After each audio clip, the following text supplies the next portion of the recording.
Bismillahirrahmanirrahim.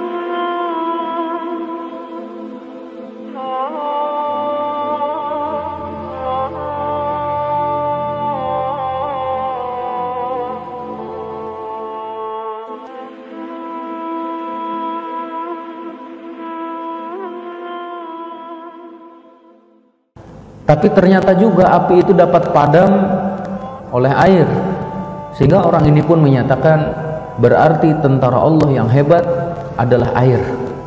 Namun juga ketika terus beliau cermati, air ini bisa menguap ke udara dengan salah satunya adalah dengan bantuan angin. Maka beliau menyatakan berarti angin adalah tentara Allah yang hebat.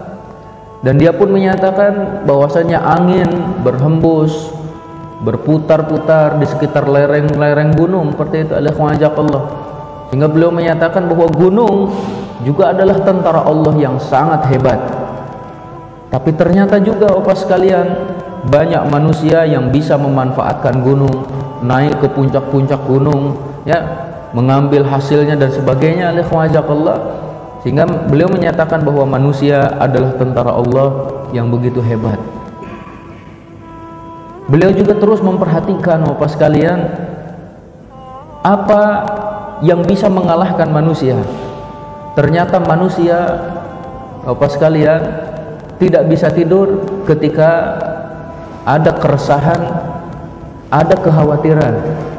Maka beliau menyatakan berarti resah, gundah gulana, gelisah itu pun merupakan salah satu tentara Allah Subhanahu wa taala. Dan setelah diperhatikan lagi bahwa hal tersebut adanya di dalam hati Bapak sekalian, seorang manusia tidak bisa tidur ketika dia resah, dan keresahan itu adanya di dalam hati. Maka beliau menyatakan, saya tahu bahwasanya tentara Allah yang paling kuat adalah zikrullah, karena dengan zikrullah akan menjadikan hati kita tenang. Ala bidzikrillah tatmainnul qulub. Sesungguhnya dengan menyebut Allah Subhanahu wa taala, hati ini akan menjadi tenang. Nah, malikhwa'ajanallahu wa iyyakum. Kesempatan kali ini insyaallah kita akan sedikit membahas berkaitan dengan Al-Qur'anul Karim, ya, khususnya adalah bagaimana sikap Ahlus Sunnah juga adalah orang-orang Syiah terhadap Al-Qur'an Al-Karim. Alikhwa'ajanallahu wa iyyakum. Kita tahu bahwasannya Al-Qur'anul Karim didefinisikan oleh para ulama adalah kalamullah al-munazzal ala Muhammadin sallallahu alaihi wasallam biwasitati Jibril al-manqulu ilaina bitawatur al-muta'abbad bitilawatihi al-mutahadda bihi al-maktub baina daftaril mushaf. Jadi Al-Qur'an itu adalah kalamullah, firman Allah Subhanahu wa taala. Berarti Bapak sekalian, jika ada sesuatu yang dikaitkan dengan Al-Quran ataupun juga dikatakan ini bagian dari Al-Quran tapi ternyata bukan firman Allah, maka bukan Al-Quran. Al-Quran itu harus kalamullah. Jadi bukan perkataan malaikat, bukan perkataan para nabi, bukan perkataan manusia, akan tapi Al-Quran adalah kalamullah, firman Allah Subhanahu wa ta'ala. Ditambah Bapak sekalian al-munazzal, yang diturunkan. Berarti ada firman Allah Subhanahu wa taala yang tidak diturunkan. Bisa jadi khusus untuk para malaikat, ya, untuk penghuni ataupun penduduk langit. Maka di sini Al-Qur'an itu harus firman Allah yang diturunkan. Bapak sekalian, diturunkannya kepada siapa? Ala nabiyina Muhammadin sallallahu alaihi wasallam. Diturunkannya kepada Nabi Muhammad sallallahu alaihi wasallam. Kalau diturunkan kepada Nabi Isa, bukan Al-Quranul Karim, tapi Injil. Kalau diturunkan kepada Nabi Musa, maka Taurat. Diturunkan kepada Nabi Daud, Zabur, ya. Kalau diturunkan kepada Nabi Ibrahim, itu nanti ada di dalam suhuf Ibrahim alaihi wasallam. Maka Al-Quran kalamullah yang diturunkan kepada Nabi Muhammad sallallahu alaihi wasallam, bukan pula diturunkan kepada para sahabat. Contohnya gitu ya, ikhwah, kan tidak ada yang seperti itu ikhwah. Jadi diturunkannya kepada Nabi Muhammad sallallahu alaihi wasallam. Ditambah bahwa Al-Quran itu diriwayatkan secara mutawatir, Bapak sekalian, dengan jumlah perawi yang begitu banyak, tidak mungkin mereka melakukan kebohongan terhadapnya. Nah, jadi mutawatir, bukan ahad, bukan masyhur, tapi mutawatir. Nah, ini salah satu keistimewaan kita, Bapak sekalian, sebagai umat Nabi Muhammad sallallahu alaihi wasallam. Allah memudahkan kita untuk menghafal Al-Quran, sehingga setiap generasi ribuan penghafal Al-Quran ada ya di setiap generasinya. Masyaallah, ada seorang syekh, beliau membina sebuah ma'had, sebuah pesantren, sebuah universitas, ataupun juga mulajamah. Jadi banyak mahasiswa yang mulajamah kepada beliau. Ribuan mahasiswa lulus melalui perantaraannya. Jadi ribuan penghafal Al-Quran melalui dirinya. Masya Allah, itu satu ulama, dan ribuan ulama tersebar di berbagai penjuru dunia. Mereka salah satunya adalah mengamalkan ataupun mengajarkan Al-Quranul Karim. Contoh lagi, ada seorang tabi'in, Abu Abdurrahman As-Sulami, Bapak sekalian ya, ahli Quran dari kalangan tabi'in. Dan nama Abu Abdurrahman ini ada dua, jangan kemudian kita keliru ya. Yang satu orang sufi, dan yang satu adalah tabi'in ahli Quran. Ini Abu Abdurrahman As-Sulami, muridnya Utsman bin Affan, Ubay bin Ka'ab, Ali bin Abi Thalib. Beliau mengajar Al-Quran selama lebih dari 40 tahun. Ketika ditanya oleh murid-muridnya, "Ya Syekh, ya Imam, kenapa engkau rela meluangkan waktu selama 40 tahun lebih untuk mengajari kami Al-Quranul Karim, mengajari manusia Al-Quranul Karim?" Beliau menyatakan satu hadis yang menyebabkan saya rela dan siap untuk mengajari Al-Quran 40 tahun lebih, yaitu adalah Rasulullah SAW bersabda, "Khairukum man ta'allama al-Quran wa 'allamahu." Sebaik-baik dari kalian adalah yang mempelajari Al-Quran dan mengajarkannya. 40 tahun, kira-kira berapa ratus orang, berapa ribu orang coba ya yang lulus melalui dirinya. Masya Allah, di kita pun ada barangkali pesantren 1 tahun meluluskan 1000 mahasiswanya. Masya Allah, lalu bagaimana kalau 1000 tersebut hafal Al-Quran semuanya? Ada juga pesantren yang mungkin ratusan, setiap tahun meluluskan ratusan penghafal Al-Quranul Karim. Masya Allah. Ini salah satu keistimewaan kita, bahwa kita dimudahkan untuk menghafal Al-Quranul Karim. Jadi Al-Quran itu kalamullah yang diturunkan kepada Nabi Muhammad SAW. Ya, tadi disampaikan secara mutawatir, dan ada yang terlewat adalah melalui malaikat Jibril. Ya, disampaikan itu melalui malaikat Jibril.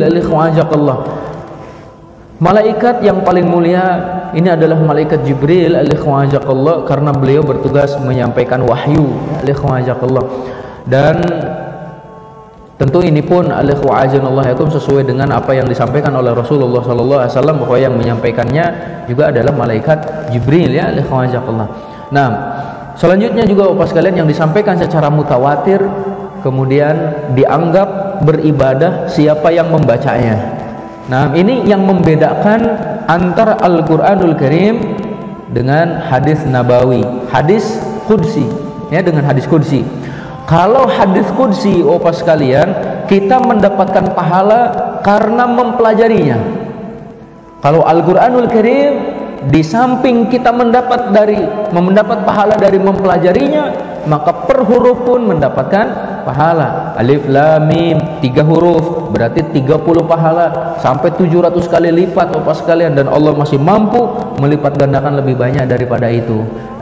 Kemudian juga kalau Al-Qur'anul Karim lafdan wa ma'nan, lafad dan maknanya dari Allah, sedangkan hadis qudsi lafadznya dari Nabi Muhammad SAW, maknanya dari Allah Subhanahu wa taala, sehingga Rasulullah menyatakan qalallahu taala, Allah berfirman. Nah, Allah.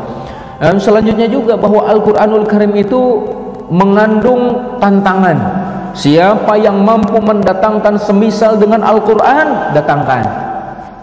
Kalau bukan Al-Qur'an, tidak mengandung tantangan. Karena pada waktu itu orang-orang Arab terkenal dengan ahli sastranya, Bapak sekalian. Maka pantas ketika ada Musailamah al-Kadzdzab, ngaku-ngaku nabi, ngaku-ngaku mendapatkan wahyu dari malaikat Jibril, kemudian mendapatkan Al-Qur'an, membuat-buat Quran baru. Al-fil, wa mal-fil, wa ma adraka mal-fil. Contohnya ya Allah, gajah, apa itu gajah? Tahukah engkau apa itu gajah? Sampai akhir diketawakan Bapak sekalian. Orang-orang yang ada di sekelilingnya tertawa, dan mereka menyatakan, wahai Musailamah al-Kadzdzab, sesungguhnya engkau tahu bahwa kami tahu engkau adalah pendusta. Jadi langsung faham ini bukan kalamullah. Nah, jadi ada unsur tantangan. Siapa yang mampu mendatangkan yang semisal dengan Al-Qur'an 30 juz, kalau tidak mampu bi asyri suwarim muftarayat, ya, datangkan 10 surat berturut-turut, 10 surat saja. Nggak mampu juga 1 surat saja, dan 1 surat paling pendek dalam Al-Quran terdiri dari 3 ayat Bapak sekalian. Datangkan yang semisal dengan Al-Quran walaupun hanya 3 ayat. Sampai saat ini dan sampai hari kiamat tidak akan pernah ada yang mampu mendatangkan semisal dengan Al-Quranul Karim Bapak sekalian. Jadi al-mutahadda bihi, ada tantangannya. Ditambah Al-Quranul Karim itu Bapak sekalian adalah al-maktub baina daftail mushaf. Ini adalah tambahan definisi, karena para ulama ketika mereka menyampaikan definisi Al-Quran sampai kepada contohnya mengandung tantangan seperti itu, ternyata semakin sini lahirlah generasi yang kemudian merubah-rubah Al-Quran. Salah satunya adalah Syiah Bapak sekalian. Kelompok Syiah menyatakan Al-Quran itu sudah dirubah, Al-Quran itu sudah diganti, Al-Quran itu sudah kemudian dirubah-rubah oleh orang, katanya ataupun oleh para perawinya. Sehingga para ulama menyatakan al-maktubu baina daftail mushaf. Jadi Al-Quran itu yang sudah tertulis di antara lembaran-lembaran mushaf itu juga adalah Al-Quran, ya, yang ada di mushaf-mushaf kita. Ini adalah Al-Quran sama seperti yang diturunkan kepada Nabi Muhammad SAW, sama dengan Qurannya ataupun mushaf yang ada pada zaman sahabat radhiyallahu anhum ajmain. Ada juga yang menambah bahwa makna daripada Al-Quranul Karim itu adalah al-mu'jiz, katanya ya, kalamullahi al-mu'jiz, firman Allah sebagai mukjizat, ataupun yang melemahkan orang-orang kafir, nggak mampu mereka mendatangkan yang semisal dengan Al-Quranul Karim. Jadi ini diantara makna dari Al-Quranul Karim Bapak sekalian yang diyakini oleh Ahlus Sunnah wal Jamaah. Mereka mengagungkan Al-Quranul Karim, mereka membacanya dengan sebenar-benar bacaan, ya, alladzina atainahumul kitab yatlunahu haqqa tilawati ulaika yu'minuna bih. Orang-orang yang diberi Alkitab, mereka benar-benar membacanya dengan sebenar-benar bacaan. Mereka itulah orang-orang yang beriman kepadanya. Mereka membaca sesuai dengan ilmu tajwid, mereka memahaminya, mereka mengamalkannya, mereka mendakwahkannya, mereka berobat dengannya. Insyaallah. Juga ahlu sunnah meyakini kemukjizatan Al-Quranul Karim, bahwa ini adalah mukjizat terbesar yang diberikan oleh Allah kepada Nabi Muhammad sallallahu alaihi wasallam. Ini juga yang membedakan keyakinan ahlu sunnah dengan Mu'tazilah contohnya, atau juga dengan Syiah, termasuk itu apa sekalian. Dan juga tadi ketika disampaikan Al-Quran adalah kalamullah, maka ini pun menjadi pembeda antara keyakinan ahlu sunnah dengan mu'tazilah. Ahlu sunnah menyatakan Al-Quran kalamullah, mu'tazilah menyatakan Al-Quran adalah makhluk. Alaikumsalam. Mu'tazilah ya, dari mulai masa Hasan Al-Basri itu alaikumsalam, Wasil ibn Atta, kemudian juga diikuti juga oleh Amr ibn Ubaid ya. Kemudian Mu'tazilah ini sampai terbagi menjadi 22 kelompok, Bapak sekalian, 22 sekte. Semuanya alaikumsalam dikumpulkan dengan pemahaman usulul khamsah itu. Mereka memiliki usulul khamsah alaikumsalam. Salah satunya al-manzilah baina manzilataini, satu tempat di antara dua tempat. Pembahasan kita bukan berkaitan dengan Mu'tazilah pada saat ini Bapak sekalian, tapi kita singgung karena Mu'tazilah tidak meyakini Al-Quran itu sebagai mukjizat. Sebagian kelompok Mu'tazilah tidak mengakui bahwa Al-Quran adalah mukjizat. Alaikumsalam. Dan nanti lebih jelas juga Mu'tazilah itu meniadakan sifat Allah Subhanahu wa taala. Alaikumsalam wa iyyakum. Itu adalah diantara beberapa hal yang diyakini oleh ahlu sunnah wal jamaah, dan mereka juga berpegang teguh kepada Al-Quranul Karim, menjadikan sebagai dasar hidup mereka ya. Ali bin Abi Thalib beliau pernah menyatakan bahwa di dalam Al-Quran ini Allah Subhanahu wa taala menyampaikan ilmu orang-orang terdahulu dan orang-orang yang akan datang. Jadi Bapak sekalian, siapa yang ingin mengetahui apa yang terjadi pada masa lampau, ilmu yang dimiliki oleh mereka, kemudian apa yang harus kita persiapkan untuk masa depan, bacalah Al-Quranul Karim. Alaikumsalam. Sebelum saya lanjutkan Bapak sekalian, ada penelitian wallahu a'lam bishawab ya, beliau menyatakan gini, alaikumsalam, kenapa di Aceh salah satunya ya agak sulit untuk dikuasai oleh orang-orang Belanda pada waktu itu, dan pernah saya sampaikan sekilas di sini alaikumsalam. Ternyata salah satu rahasianya itu alaikumsalam karena mereka dekat dengan Al-Quranul Karim. Mereka membaca Al-Quranul Karim dari dari mushafnya secara langsung dengan bahasa Arabnya, bukan dengan Latinnya, itu alaikumsalam. Dan hal itu pun kemudian menjadi perhatian para Belanda pada waktu itu alaikumsalam. Gimana caranya menjauhkan kaum muslimin dari Al-Quran yang tertulis dengan bahasa Arab itu alaikumsalam. Mereka mempelajari langsung dari bahasa Arabnya, memahami maknanya, sampai kemudian mereka sulit untuk dikalahkan pada waktu itu alaikumsalam. Nah, kita kembali lagi alaikumsalam bahwa Al-Quran di dalamnya terkandung berita orang-orang terdahulu dan orang-orang yang akan datang, kemudian juga hukum ya yang ada di antara kita, kemudian juga kata Ali bin Abi Thalib ya, Al-Quran itu memisahkan ya, alaikumsalam, menetapkan, memutuskan, tidak ada candaan di dalamnya. Man tarakahu min jabbarin qasamahullah, siapa yang meninggalkannya karena kesombongan, Allah akan membinasakannya, Allah akan mematahkan tulang punggungnya, dalam arti membinasakannya. Siapa yang mencari hidayah bukan dari Al-Quran, maka dia akan tersesat. Siapa ya alaikumsalam yang mencari ilmu selain darinya, tentu itu adalah hal yang keliru. Kemudian Al-Quran adalah hablullahil matin, tali Allah yang begitu kuat, wa huwa dzikrul hakim, peringatan Allah yang begitu bijaksana, dan Al-Quran pula adalah as-siratul mustaqim, jalan Allah yang lurus, wa huwa alladzi la tazigu bihil ahwa. Al-Quran itu tidak mengikuti hawa nafsu, alaikumsalam, tidak condong karena hawa nafsu, wala taltabis bihil alsinah, juga tidak tercampur dengan berbagai bahasa-bahasa yang lain. Siapa yang berbicara dengannya pasti jujur, siapa yang beramal dengannya pasti diberi pahala, siapa yang berhukum dengannya pasti adil, dan siapa yang berdakwah mengajak manusia kepadanya pasti akan diberi hidayah menuju jalan Allah Subhanahu wa taala yang lurus. Alaikumsalam wa iyyakum. Kita sampaikan secara ringkas bagaimana perkataan para ulama berkenaan dengan Al-Quranul Karim.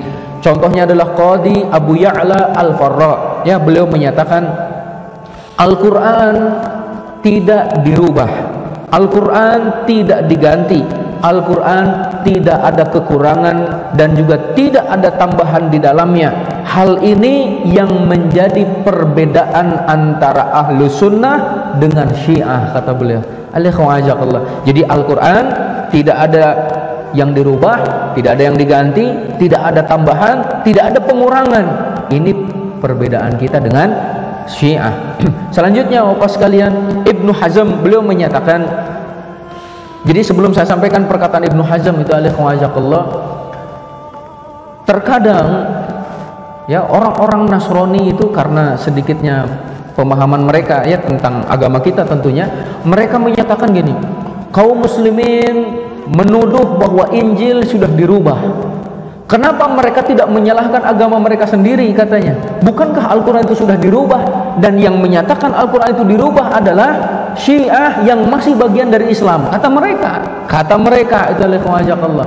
Maka ketahuilah, Ibnu Hazm menyatakan, jika yang dikatakan oleh mereka menurut orang-orang Syiah, maka disampaikan oleh Allah, perkataan orang-orang Syiah tidak bisa dijadikan sebagai argumen, karena orang-orang Syiah laisu minal muslimin, bukan kelompok kaum muslimin, Bapak sekalian. Nah, orang-orang Syiah bukan kelompok kaum muslimin. Dan juga Ibnu Hazm melanjutkan, tulis di antara lembaran-lembaran kertas, di dalamnya terdapat perubahan, maka perkataan itu adalah perkataan kufur yang sangat jelas, kata beliau. Ditambah lagi wa takdzib li Rasulillahi sallallahu alaihi wasallam, dan merupakan pendustaan terhadap Rasulullah sallallahu alaihi wasallam. Syekhul Islam Ibnu Taimiyah juga menyatakan hal yang mirip ya. Beliau menyatakan dihukumi kafir, keluar dari Islam siapa yang menyangka bahwa Al-Quran itu sudah dirubah, Al-Quran itu sudah dikurangi, Al-Quran itu sudah dikorupsi. Kata beliau, orang yang menyatakan seperti ini keluar dari Islam. Ibnu Qudamah Al-Maqdisi beliau juga menyatakan bahwa la khilaf bainal muslimina fi anna man jahada minal Qur'ani suratan au ayatan au kalimatan au harfan muttafiqan alaihi annahu kufrun. Masya Allah, tidak ada perbedaan pendapat di antara kaum muslimin. Siapa yang menolak siapa yang menolak dari bagian Al-Quran itu, baik satu surat, satu ayat, satu kalimat, satu bahkan ada yang menambahkan satu harokat, itu maka orang tersebut dihukumi. Kita kembali lagi, kita sampaikan ini adalah akidah ahlu sunnah wal jamaah. Al-Quran hak, benar. Al-Quran berasal dari Allah, tidak ada tambahan, tidak ada pengurangan. Kemudian Abu Osman Al-Haddad beliau juga menyatakan bahwa jami'un man yantahilu tauhid muttafiquna ala annal jahd li harfin minat tanzil kufrun. Semua orang yang memiliki tauhid sepakat, siapa yang mengingkari Al-Quranul Karim walaupun hanya satu huruf, kufur. Hati-hati nih ya, apalagi kalau menyatakan jangan mau dibohongi oleh jangan seperti itu. Ini adalah perkataan kufur ya, hati-hati itu kalau berkenaan dengan Al-Quran Al-Karim. Nah, kemudian itu secara sekilas, karena kita sering membahas bagaimana akidah ahlu sunnah berkenaan dengan Al-Quranul Karim, maka kita sekarang sampaikan beberapa hal ataupun beberapa keyakinan Syiah berkaitan dengan Al-Quran Al-Karim. Orang-orang Syiah mereka menyatakan bahwa Al-Quranul Karim bukan hujjah. Al-Quranul Karim itu tidak bisa dijadikan sebagai dalil, kata beliau. Kita katakan di sini ada perkataan Abu Abdullah Ja'far As-Shadiq, salah satu imam daripada imam-imam Syiah yang disebutkan menurut mereka ini adalah riwayat darinya. Wallahu a'lam bishawab. Disebutkan, innal Qur'ana la yakunu hujjatan illa biqayyim. Al-Quran itu tidak akan menjadi hujjah, tidak bisa dijadikan sebagai argumen ataupun dalil, kecuali melalui penjelasan para imam, kecuali melalui penjelasan Ali bin Abi Thalib, Husain, ya, kemudian selanjutnya imam-imam mereka itu al-ikhwajakallah. Dan juga al-ikhwajanallahu wa iyyakum, di antara keyakinan mereka, ya, al-ikhwajakallah, di sini saya nanti insyaallah di akhir kita akan kasih contoh, beberapa contoh penafsiran orang-orang Syiah, ya, al-ikhwajakallah, bahwasanya orang-orang Syiah itu meyakini Al-Quran ini sudah dirubah, Al-Quran ini sudah diganti. Nah, siapa yang mengatakan hal tersebut? Apakah ini hanya sekedar mereka-reka, ya, menuduh orang-orang Syiah, atau dari bukti yang ada itu al-ikhwajakallah dari kitab-kitab mereka? Maka kita lihat ada al-ikhwajakallah. Ini dilihat dari buku aslinya orang-orang Syiah al-ikhwajakallah. Salah satunya Ali ibn Ibrahim al-Qummi, penulis tafsir, ya, tafsirnya orang-orang Syiah ini.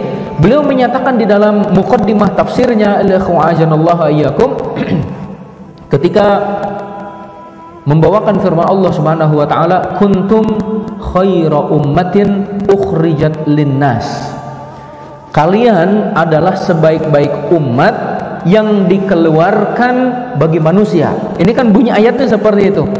Akan tetapi al-ikhwajakallah, kata beliau, sebenarnya ayat yang diturunkan adalah kuntum khairu a'immatin ukhrijat linnas, kalian adalah sebaik-baik imam yang dikeluarkan untuk manusia. Imam yang 12 itu menurut mereka itu al-ikhwajakallah, ya.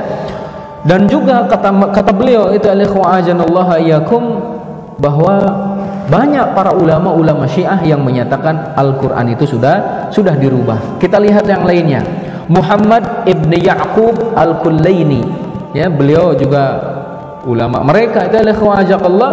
Beliau al-ikhwajanallahu iyyakum menyebutkan juga di dalam bukunya, nama al-ikhwajakallah, bahwa Al-Quran itu sudah dipenuhi dengan perubahan, katanya al-ikhwajakallah. Bahkan beliau membuat satu bab khusus, judulnya itu al-ikhwajakallah, Al-Quran tidak pernah dikumpulkan secara lengkap kecuali oleh para imam. Insyaallah al-ikhwajakallah, ya. Jadi lam yujma'al Qur'an kulluhu illa, ataupun lam yajma'al Qur'ana kullahu illa al-a'immah. Jadi tidak ada yang mengumpulkan Al-Quran secara menyeluruh kecuali para imam. Al-ikhwajakallah. Kemudian juga Al-Jazairi, ya, dan juga Al-Majlisi. Kemudian perubahan di dalamnya. Kita lihat juga ada perkataan itu al-ikhwajakallah Saleh Al-Mazandarani, ya, beliau juga menyatakan al-ikhwajakallah bahwa di dalam Al-Quran ini sudah dirubah, sudah banyak kalimat-kalimat yang hilang darinya, kata beliau al-ikhwajakallah. Ataupun juga ada Abul Hasan Al-Amili, ya, beliau menyatakan ketahuilah bahwasannya sudah tidak bisa dihitung lagi, ya, al-ikhwajakallah, dari berita-berita yang mutawatir bahwasannya Al-Quran yang ada di tangan kita, kata beliau al-ikhwajakallah, setelah meninggalnya Rasulullah Sallallahu Alaihi Wasallam banyak terjadi perubahan di dalamnya. Insyaallah al-ikhwajakallah. Siapa lagi? Al-Mufid contohnya, beliau juga adalah ulamanya Syiah. Beliau menyatakan bahwa apa yang tertulis di antara lembaran-lembaran mushaf yang ada saat ini, kata beliau al-ikhwajakallah, itu adalah memang firman Allah Subhanahu wa taala, akan tetapi masih kurang, kata beliau al-ikhwajakallah. Wallahu a'lam bishawab, ya. Kemudian Bapak sekalian, masih banyak perkataan-perkataan dari mereka. Ada Muhammad ibn Baqir al-Majlisi, ya. Kemudian juga ada Sultan Muhammad al-Janabidhi. Mereka menyatakan perkataan yang mirip, bahwasanya Al-Quran menurut mereka sudah dirubah, dan Al-Quran yang lengkap menurut mereka berada di imam yang ke-12 yang saat ini belum muncul, katanya lagi sembunyi al-ikhwajakallah, baru nanti akan muncul mendekati hari kiamat. Berarti sekarang apa pegangan hidupnya itu al-ikhwajakallah? Al-Qurannya masih sama beliau, katanya itu al-ikhwajakallah, baru muncul mau hancurnya dunia itu al-ikhwan. Nah, al-ikhwan ajanallahu wa iyyakum. Dan kata beliau juga Al-Qur'an yang dibawa oleh beliau adalah mukhalifun lihadzal Qur'anil mawjud. Beda dengan Al-Qur'an yang ada saat ini, ya. Baik dari sisi isinya, ayatnya, urutan-urutan suratnya, kalimat-kalimatnya, tambahan dan pengurangannya, kata beliau al-ikhwan. Bahkan nanti kita akan mendapatkan bahwa menurut mereka al-ikhwan bahwa Al-Quran yang lengkap itu sekitar 17.000 ayat. 17.000 ayat berarti yang ada saat ini hanya sepertiganya itu. Bahkan nanti juga di dalam buku yang sudah diterjemahkan itu ensiklopedia Syiah dan Sunnah itu, ya, Sunni dan Syiah itu, al-ikhwan, ternyata orang-orang Syiah itu al-ikhwan menyatakan Al-Quran, ya, Al-Quran itu sepertiganya ada di Ahlul Bait katanya, ya, sepertiga yang lainnya di musuh-musuh Ahlul Bait kata mereka. Nasallallahu al-afiyah. Nah, al-ikhwan, selanjutnya juga berkenaan dengan Al-Quranul Karim atau al-ikhwan, mereka menyatakan bahwa seperti tadi Al-Quran tidak benar, nah, ataupun tidak bisa dijadikan sebagai argumen dan hujjah kecuali melalui imam-imam mereka. Maka di dalam Syiah al-ikhwan, imam memiliki kedudukan yang sangat penting, ya, al-ikhwan. Mereka bahkan menyamakan kedudukan imam dengan kedudukan nabi. Masya Allah, al-ikhwan. Sehingga mereka menyatakan yang paling berhak untuk menafsirkan Al-Quranul Karim adalah para imam. Mereka lah yang paling paham dengan makna dan kandungannya. Sehingga ambillah ilmu dari mereka katanya, itu al-ikhwan. Nah, kita lihat Muhammad ibn Ali al-Baqir, beliau menyatakan al-ikhwan, bunyal islamu ala khamsin, Islam itu dibangun atas 5 perkara. Kalau kita dalam hadis, ya, hadis-hadis, ya, ada yang diriwayatkan oleh Imam Muslim contohnya, ataupun yang ketika Rasulullah Shallallahu Alaihi Wasallam ditanya oleh malaikat Jibril, apa itu Islam? Islam itu kan syahadat, sholat, zakat, puasa, haji, 5, ya, al-ikhwan. Nah, dalam Syiah kata beliau Islam itu dibangun atas 5 pondasi. Yang pertama sholat, yang kedua zakat, ketiga puasa, keempat haji, dan kelima al-wilayah, kewalian, al-imamah, kepemimpinan, ya, al-ikhwan. Dan juga tidak ada sesuatu yang lebih utama daripada kepemimpinan, al-wilayah ataupun al-imamah itu, ya.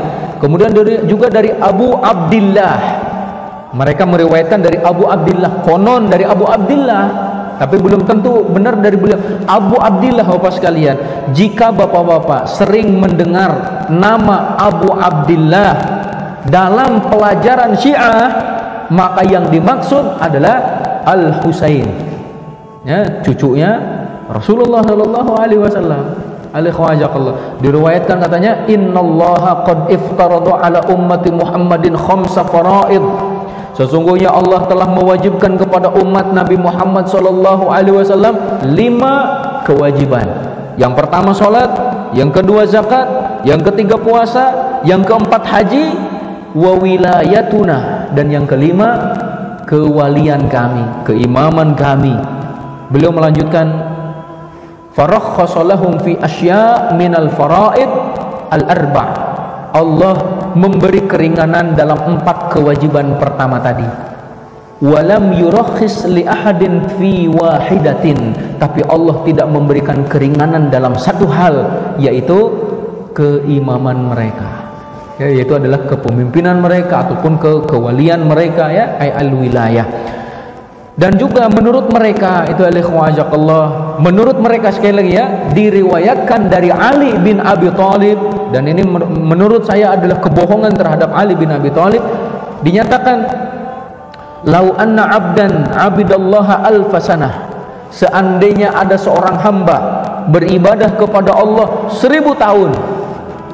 Ini kan mustahil, tidak ada orang yang hidup 1000 tahun di antara kita ini. Seandainya seorang hamba beribadah kepada Allah 1000 tahun, la yaqbalullahu minhu hatta ya'rif wilayatana ahlal bait, tidak akan diterima ibadahnya oleh Allah, ya, sampai dia mengetahui kewalian ataupun keimaman kami dari ahlul bait. Masya Allah, berarti syarat untuk menjadi seorang muslim itu harus tahu dulu imam-imamnya. Ya. Ditambah lagi, walau anna 'abdan 'abidallah alfasanah, seandainya seorang hamba beribadah ya kepada Allah Subhanahu wa taala 1000 tahun, wajaa bi'amal 72 nabiyan, dia datang dengan membawa amal 72 nabi.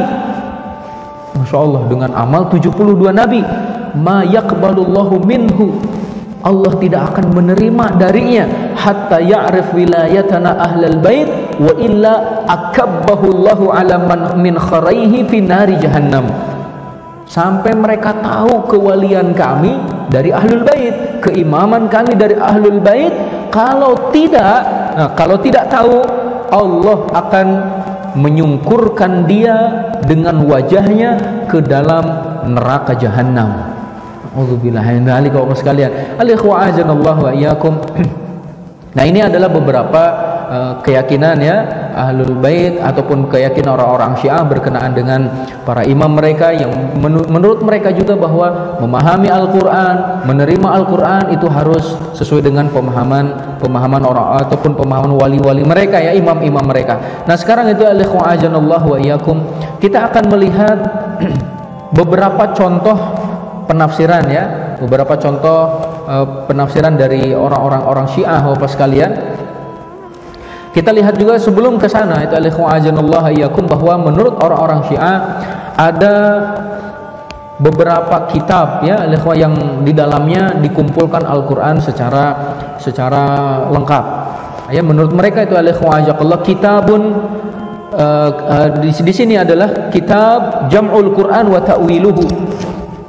Ini judulnya kata mereka ya al-ikhwa azanallahu, di dalamnya Al-Quran dikumpulkan oleh Ali bin Abi Thalib sesuai dengan urutan turun, sesuai dengan urutan turunnya. Kalau mushaf kita saat ini tidak sesuai dengan urutan turun ya al-ikhwa azanallahu. Kan yang pertama Al-Fatihah, yang kedua Al-Baqarah, ketiga Ali Imran, dan selanjutnya sampai An-Nas. Nah, orang-orang Syiah menyatakan kami punya mushaf yang dikumpulkan oleh Ali bin Abi Thalib sesuai dengan urutan turun. Yang pertama Al-Alaq, yang pertama, yang kedua Al-Muddathir, contohnya itu, dan selanjutnya sesuai dengan urutan turunnya.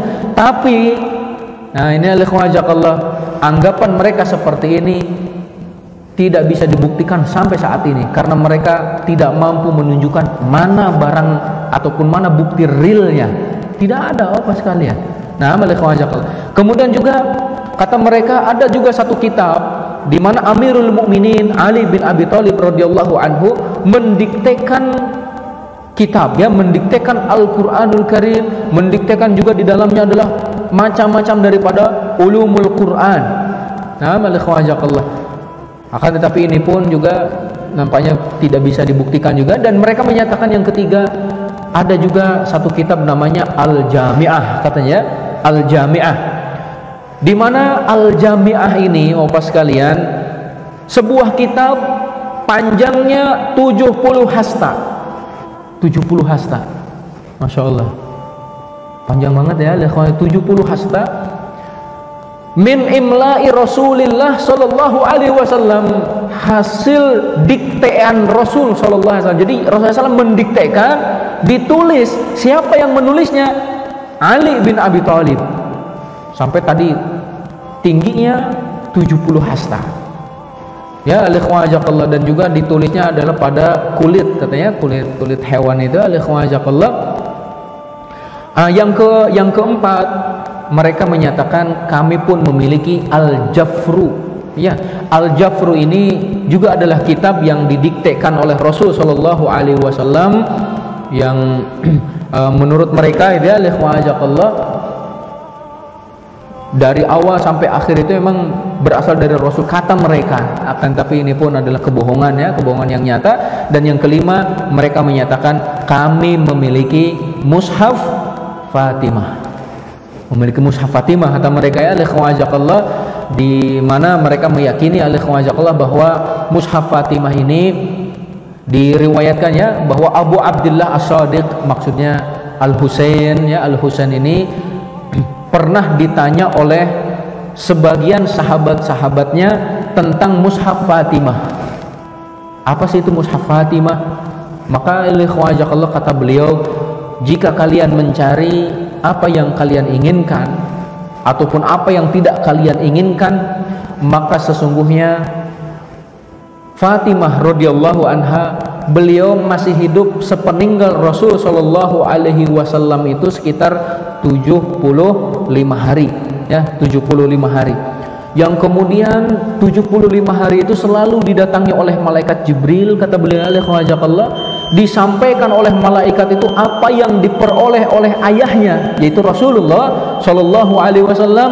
Maka siapa ini? Fatimah radhiyallahu anha itu menulis apa yang disampaikan oleh Jibril, ataupun di sini yang menyatakan menulisnya adalah Ali bin Abi Thalib. Jadi Fatimah menyampaikan, ditulis oleh Ali bin Abi Thalib radhiyallahu anhu, dan dinyatakan bahwa mushaf Fatimah tebalnya 3 kali lipat dari mushaf kita. Seperti tadi, terdiri dari 17.000 ayat. Apa sekalian? 17.000 ayat ya, alhamdulillah. Nah, sekarang kita lihat beberapa penafsiran ya, beberapa contoh penafsiran orang-orang Syiah apa sekalian. Alhamdulillah iyyakum. Contohnya nih, yang mudah dulu. Alhamdulillah, Allah Subhanahu wa taala berfirman, tabbat yada Abi Lahab wa tab. Celakalah kedua tangan Abu Lahab dan sesungguhnya dia pasti binasa. Kata orang-orang Syiah, kedua tangan Abu Lahab adalah Abu Bakar dan Umar. Celakalah Abu Bakar, dia pasti celaka. Celakalah Umar, dia pasti celaka. Celakalah siapa lagi ya? Aisyah, dia pun pasti binasa. Dan selanjutnya, nasallallahu alafiyah. Alaikumsalam. Contoh lagi, watin, wazaitun, waturi sinin, wahadal baladil amin. Watin, Abu Bakar. Waturi sinin, Umar. Watin, wazaitun, Umar. Waturi sinin, Utsman. Wahadal baladil amin, Ali bin Abi Thalib, kata mereka. Ataupun juga, innallaha ya'murukum an tadbahu baqarah. Sesungguhnya Allah memerintahkan kalian untuk menyembelih seekor sapi betina. Kata orang-orang Syiah, sapi betina itu adalah Aisyah. Sallallahu alaihi wasallam. Bapak sekalian. Nah, selanjutnya, al-ikhwah, contoh lagi nih. Ada di antara mereka yang menyatakan, al-ikhwah ajakallah, yauma ya'addu adh-dhalimu ala yadayhi yaqulu ya laitani ittakhadtu ma'ar rasuli sabila ya wailata laitani lam attakhidh fulanan khalila. Nah, al-ikhwah ajakallah, pada hari itu orang-orang zalim menggigit jari-jari mereka. Kemudian mereka menyatakan, aduhai kiranya aku mengikuti jalannya Rasul sallallahu alaihi wasallam. Ya. Aduhai kiranya saya tidak menjadikan si fulan sebagai teman dekat. Ya. Siapa kata orang-orang Syiah? Abu Bakar. Makanya Abu Bakar itu jangan dijadikan teman, kata orang Syiah itu. Nah, ada juga yang menyatakan gini, apa sebab iblis dilaknat oleh Allah Subhanahu wa taala? Kan kata Allah Subhanahu wa taala, karena engkau tidak mau sujud, keluarlah dari surga ya. Wa inna 'alaika la'nati ila yaumiddin. Sampai bagimu adalah laknatku sampai hari pembalasan. Apa penyebabnya kata mereka? Penyebabnya karena mencela ataupun membenci ahlul bait Rasulullah sallallahu alaihi wasallam. Insyaallah ya. Ada juga nih Bapak sekalian yang dimuliakan Allah Subhanahu wa taala, contohnya nih. Alladzina yahmiluna al-'arsy wa man hawlahu yusabbihuna bihamdi rabbihim.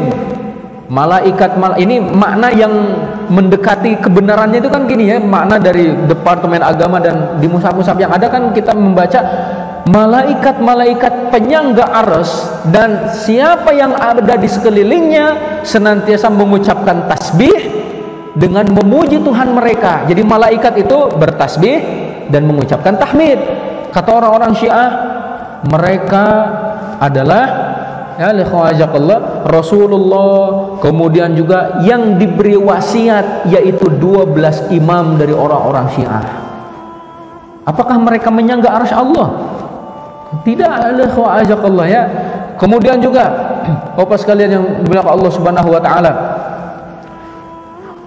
la in asyrakta la yahbatanna amaluka wa la takunanna minal khasirin. Kalau kamu berbuat musyrik, maka seluruh amalanmu akan batal, akan hilang, lenyap, dan kamu termasuk orang-orang rugi. Kata orang-orang Syiah, kalau kamu menyekutukan Ali bin Abi Thalib dalam kepemimpinan, kamu akan hilang seluruh amalanmu dan termasuk orang-orang rugi. Jadi musyrik menurut mereka itu siapa yang meyakini kekhalifahan Abu Bakar, Umar, Utsman. Kalau kalian yakin dengan kepemimpinan Ali, maka yang lainnya jangan diyakini gitu. Ini orang-orang Syiah ya.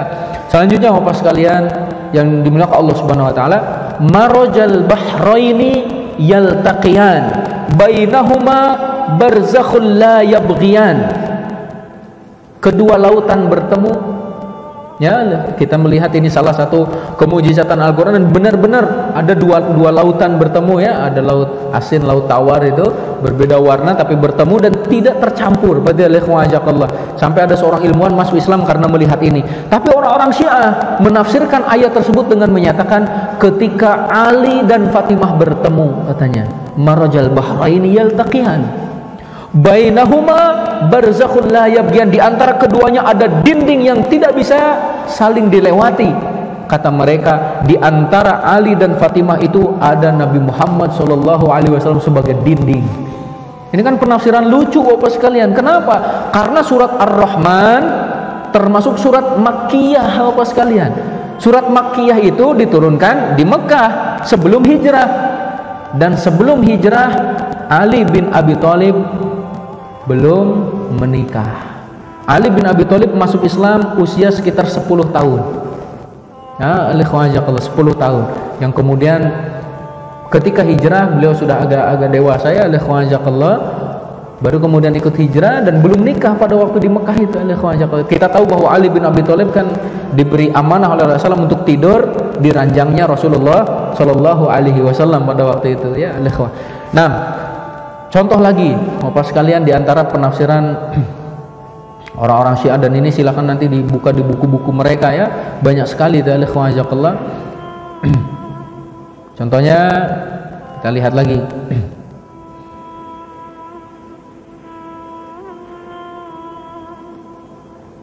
Nah, Al-Jibti wa Taghut contohnya ya. Al-Jibti wa Taghut itu adalah Zubair ibn Awam dan selanjutnya. Jadi mereka sangat benci kepada para sahabat ya, sampai menafsirkan Al-Quran itu sekehendak mereka juga. Atau juga contohnya ini, Allahu nurus samawati wal ard. Allah itu kan pemberi cahaya langit dan juga bumi. Kata orang-orang Syiah, yang dimaksud dengan cahaya di sana adalah Ali. Nah, jadi semuanya Ali. Atau contohnya, innama waliyukumullahu wa rasuluhu walladzina amanu alladzina yuqimuna sholata wa yu'tuna zakata wa hum raki'un.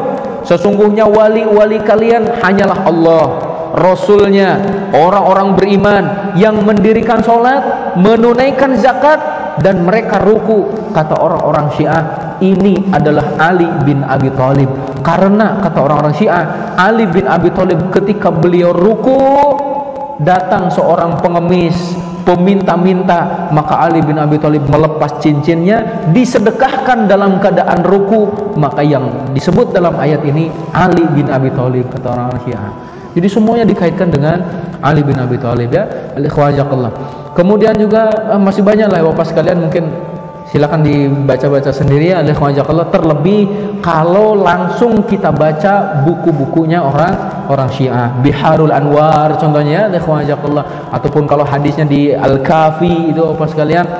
Cuman ini saya mendengar dari Syekh contohnya Utsman Khamis ya, beliau fakir Syiah juga, beliau ketika ditanya, ya Syekh, bukankah orang-orang Syiah itu, ya orang-orang Syiah itu kalau menyampaikan muhadharah, ceramah, mereka tidak menyatakan bahwa di dalam Al-Quran itu ada perubahan atau Al-Quran itu sudah dirubah, sudah diganti dan sebagainya. Maka kata beliau, hal yang seperti ini tidak disampaikan di majelis umum. Kata beliau, akan tetapi disampaikan di majelis khusus. Jadi kalau seseorang sudah lama di Syiah, belajar dengan orang-orang Syiah dan secara khusus disampaikan di sana. Tapi kalau umum, ya tidak akan pernah disampaikan. Nah, kemudian beliau juga menantang Bapak sekalian, jika ada di antara para ulama-ulama Syiah yang hafal Al-Quranul Karim seperti diturunkan, datangkan kepada saya, kata beliau. Karena menurut beliau hampir tidak didapatkan satu orang pun dari ulama Syiah yang hafal Al-Quran. Bahkan kata beliau, ketika membaca Al-Quran bin-nadhar, dengan melihat, bacaannya keliru apa sekalian. Padahal dengan melihat itu ikhwan. Berarti itu kan kita jauh berpikir, wallah alam, karena orang Syiah adalah, ataupun karena Syiah adalah buatan Yahudi di awalnya, berarti ini adalah salah satu cara untuk menjauhkan kaum muslimin dari Al-Quran juga, itu ikhwan ya. Nah, Bapak sekalian yang dimuliakan Allah Subhanahu wa taala, dan juga diantara akidah mereka juga adalah berkenaan dengan kemaksuman para imam, ya. Dan menurut mereka juga semakin banyak menikah katanya, maka derajatnya semakin tinggi. Punya istri satu seperti siapa itu? Seperti Husain. Istri dua seperti Ali katanya. Istri tiga seperti terus gitu, berarti alaikumsalam. Masallah al-afiyah, ya. Allah alam bisawab. Bapak sekalian, ini saja yang dapat saya sampaikan barangkali berkenaan dengan sedikit keyakinan ahlu sunnah dan juga Syiah tentang Al-Quran Al-Karim. Mudah-mudahan ada manfaatnya Bapak sekalian. Sebelum saya tutup, jika ada yang ditanyakan. Nah, mungkin sampai di sini dulu ya Bapak sekalian. Mohon maaf karena terburu-buru juga itu dan masih banyak yang perlu disampaikan. Bapak sekalian, kita cukupkan sampai di sini. Kurang dan lebihnya mohon maaf. Subhanakallahumma wa bihamdika asyhadu an la ilaha illa anta astaghfiruka wa atubu ilaik. Assalamualaikum warahmatullahi wabarakatuh.